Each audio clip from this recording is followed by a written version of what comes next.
Alright, rear tire replacement and removal on a Harley Pan America. It's a 32 millimeter on the left and what looks like a 36 millimeter on the right. Yep, measured up. It's real handy to have the Harley toolkit with you, but we're just going to take off the circlip here, undo 36. We got a washer over here, caliper bracket. Looks like a tone ring or vehicle speed sensor, and on the left side, one spacer. Big nut off of the right, and we just have the chain adjusters here.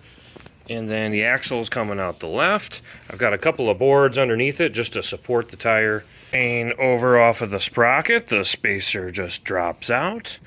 And then tone ring kind of fell off, and the bracket for the caliper is there. We're just gonna roll it straight back. Now we're loose. I'm going to tie up that caliper bracket. And then check your bearing for reassembly on the left side. Make sure that's smooth. And then check your cush drive too.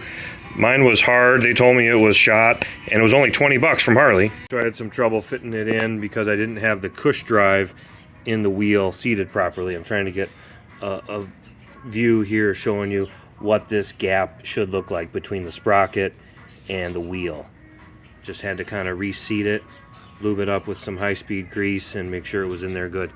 So then I basically started, you put your 2 1/4-inch pieces of wood on the ground, raise up the rear wheel, put in this spacer first, start feeding through the axle, and then on the right side, make sure your caliper bracket's in position.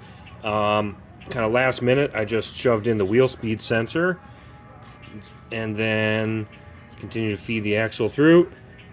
Put on the nut, and don't forget your E-clip on the end.